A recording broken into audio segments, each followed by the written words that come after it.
सुबह की 10 ताजा खबरें। सांसद नवनीत राणा और उनके पति रवि राणा को बांद्रा कोर्ट ने 14 दिन के लिए भेजा जेल। बांद्रा कोर्ट ने सांसद नवनीत राणा और रवि राणा को कोर्ट ने 14 दिन के लिए जेल भेज दिया। पुलिस की कस्टडी की मांग को कोर्ट ने नामंजूर कर दिया। पुलिस ने आज सांसद नवनीत राणा और उनके पति रवि राणा को बांद्रा हॉलीडे कोर्ट में पेश किया था। दोनों पर धार्मिक भावनाओं बढ़ाने का आरोप है। शिवसेना की शिकायत पर उनके खिलाफ एफआईआर दर्ज की गई है। राणा दंपति की ओर से एडवोकेट रिजवान मर्चेंट और एडवोकेट वैभव कृष्ण नवनीत राणा के लिए कोर्ट में पक्ष रखा। बांद्रा कोर्ट में मजिस्ट्रेट ए धनीवाले ने इस पूरे मामले को सुना। हॉलीडे कोर्ट में सुनवाई के दौरान राणा के वकील रिजवान मर्चेंट ने गिरफ्तारी पर आपत्ति जताई और कहा है कि उन्हें कस्टडी न दी जाए।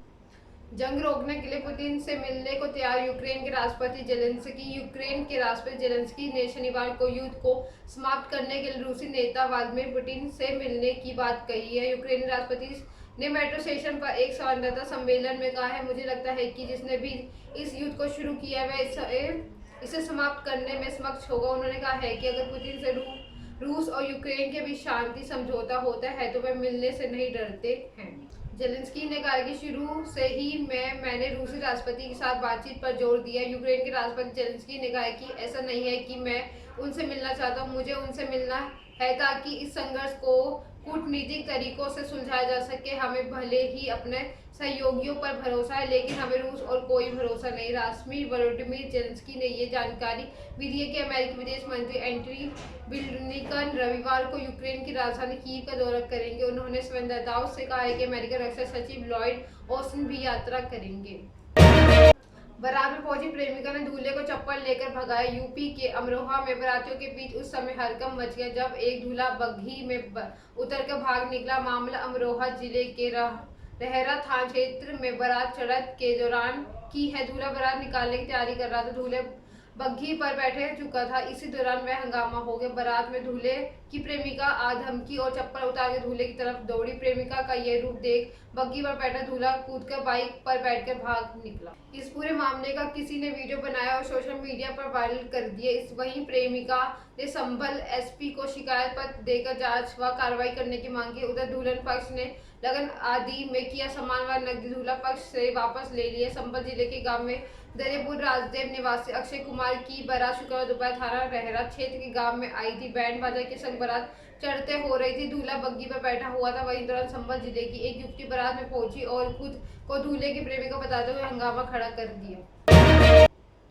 साक्षी महाराज के विवादित बोल। भाजपा सांसद साक्षी महाराज के बार फिर से सुर्खियों में है। उन्होंने अपना फेसबुक अकाउंट में से फोटो पोस्ट की है। इसमें उन्होंने लिखा है कि अचानक आई भीड़ से बचने के लिए हिंदू घर में कोल्ड ड्रिंक की बोतलें की एक पेटी और ओरिजिनल तीर कमान रखे। किसी भी घटना से बचने के लिए पुलिस नहीं आएगी। पुलिस बाद में लाठी पीटने आएगी और जांच चलती रहेगी। उन्होंने लिखा है, आपको गली मोहल्ले या आपके घर पर अचानक से ये भीड़ आ जाए तो इससे बचने का कुछ उपाय है।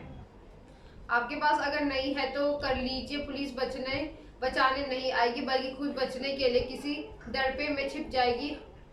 जब ये लोग जिहाद करके वापस चले जाएंगे तब पुलिस डंडा ठोकने आ जाएगी और कुछ दिन बाद मामला जांच कमेटी से जाकर खत्म हो जाएगा। ऐसे मेहमानों के लिए कोल्ड ड्रिंक की एक पेटी, कुछ ओरिजिनल वाली तीर कमान घर पर में होना जरूरी है। यूएसए में भारतीय छात्रों के साथ हादसा। कनाडा में एक भारतीय छात्र की हत्या के बाद अमेरिका में भारतीय छात्रों के साथ हादसा हुआ है। सर्दर्न इलिनॉइस यूनिवर्सिटी कार्बोनेल के 5 छात्रों की कार एक खतरनाक एक्सीडेंट की शिकार हो गई। बेहद खतरनाक हादसा में तेलंगाना के 2 छात्रों समेत 3 की मौके पर ही मौत हो गई। 3 छात्र बुरी तरह से घायल हुए जिन्हें अस्पताल में भर्ती कराया गया। हालांकि उन्हें अब खतरे से बाहर बताया जा रहा है। इलिनॉइस स्टेट की पुलिस ने एक पोस्ट में कहा कि 6 छात्र गुरुवार 21 अप्रैल को कार से सवार होकर इलिनॉइस रूट नंबर 3 दक्षिण की तरफ जा रहे थे। कार के मैनुअल ड्राइवर कर रही थी। इसी बीच किसी कारण से अचानक उसने कार पर कंट्रोल खो दिया और सीधे सेंटर लाइन पर करते हुए दूसरी तरफ जा रहे वाहन में सामने से जोरदार टक्कर मार दी। गाजियाबाद में 24 घंटे में कोरोना के 55 केस। दिल्ली से सटे जिला गाजियाबाद से पिछले 24 घंटे के भीतर कोरोना के 55 नए केस मिले हैं। यहाँ रिपोर्ट रविवार सुबह जारी हुए हैं। इसके अनुसार गाजियाबाद में अब कोरोना के सक्रिय मामलों की संख्या 246 पहुंच गई है। उधर गाजियाबाद के पड़ोसी जिले गौतम बुद्ध नगर में 23 अप्रैल की शाम तक कोरोना के सक्रिय केस 605 है, जिसमें करीब 200 संख्या छात्रों की है। हालांकि राहत की बात यह है कि कोई भी मरीज अस्पताल में भर्ती नहीं है बल्कि सभी होम आइसोलेशन से हैं। उधर कोरोना प्रभावित स्कूलों की संख्या में लगातार बढ़ोतरी हो रही है। गाजियाबाद के स्वास्थ्य महकमे ने 42 स्कूलों की सूची जारी की है, जहां से 74 छात्र और 10 शिक्षक अब भी संक्रमित मिले हैं, जिसमें सिर्फ गाजियाबाद के 20 स्कूल हैं और बाकी स्कूल दिल्ली नोएडा के हैं। लेकिन सभी 42 स्कूलों में पढ़ने वाले सभी बच्चे गाजियाबाद जिले के रहने वाले हैं। सबसे ज्यादा कोरोना केस गाजियाबाद के KR मंगलम स्कूल और DPS इंदरपुरम में है।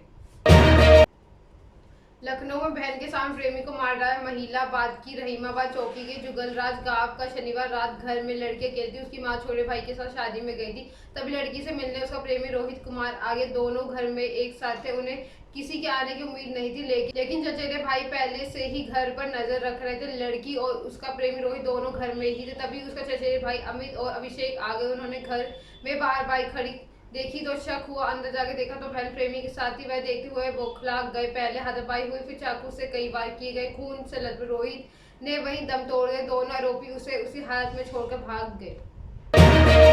2 किलो चरस के साथ एक गिरफ्तार। पड़ोसी देश में नेपाल से सटे होने के कारण बलरामपुर जिले तस्करों के लिए हमेशा से मुहित साबित होता रहा। जानवरों के खालों की तस्करी से लेकर मादक पदार्थ की तस्करी के अंजाम देने वाले इन तस्करों के लिए इन रास्तों से आम बात हो चुकी है। लेकिन मिलिट्री फोर्स की तैनाती और पुलिस में सतर्कता के चलते अब बस अंकुश लगता नजर आ रहे हैं। ऐसे में कुछ हरिया थाने के पुलिस ने कर दिखाया। हरिया थाने की पुलिस ने 2 किलो चरस के साथ एक अभियुक्त को गिरफ्तार किया है। पुलिस ने मुताबिक अभियुक्त जोले से चरस लेकर वहीं कहीं पहुंचने की फिराक में था, लेकिन पुलिस टीम के सक्रिय होने के कारण उसे काम को अंजाम देने से पहले ही धर दबोचा गया।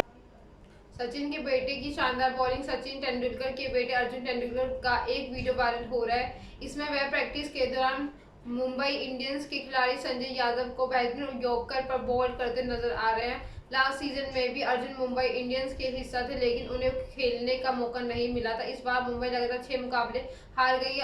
अर्जुन को मैदान पर नहीं उतारा जा रहा है। ऐसे में ये वीडियो अर्जुन की प्रतिभा के सामने ला रहा है। फैंस की मांग की है कि अब तो अर्जुन को प्लेइंग 11 में शामिल किया जाना चाहिए। भारत में परिवारवाद बहस होती है, सेलिब्रिटीज के बच्चे भी अक्सर इसका निशान बनते हैं। अगर किसी एक्टर का बेटा एक्टर बनता है तो उसे वंशवाद का फायदा मिलने की बात कही जाती है। अर्जुन पर भी ट्रोलर्स लगातार सवाल खड़े करते आ रहे हैं। कई लोगों का मानना है कि उनसे कोई खास टैलेंट नहीं है, लेकिन सचिन का बेटा होना अर्जुन के हक में आ रहा है। अब शायद अर्जुन ने इसी सोच को गलत साबित करने का फैसला लिया। जिम में पसीना बहाने को लेकर प्रैक्टिस तक अर्जुन कोई कसर बाकी नहीं छोड़ रहे हैं। Trailer release. Tiger Shroff star film Heropanti 2 का नया ट्रेलर रिलीज हो चुका है। टाइगर ने अपने सोशल मीडिया पर ट्रेलर रिलीज शेयर कर इस बात की जानकारी दी है। एक्टर ने ट्रेलर शेयर करते हुए कैप्शन में लिखा है, असली हीरोपंती लोगों का दिल जीतने में है। आ गया है बबलू, अब लोगों का दिल जीते। टाइगर शानदार स्टंट करते हुए नजर आ रहे, साथ ही फिल्म के कुछ दिलचस्प डायलॉग भी दिखाए गए, जिससे कि फिल्म हीरोपंती 2 को लेकर लोगों में और एक्साइटमेंट बढ़ गई है। नवाजुद्दीन सिद्दीकी का भी ट्रेलर ऑडियंस ध्यान खींचने की कोशिश की है। अहमद खान के निर्देशन ने बनी फिल्म 29 अप्रैल 2022 को सिनेमाघरों में रिलीज होगी। फिल्म में टाइगर का अलावा तारा सुतारे, कृति सैनन को नवाजुद्दीन सिद्दीकी जैसे एक्टर्स ने लीड रोल प्ले किया है।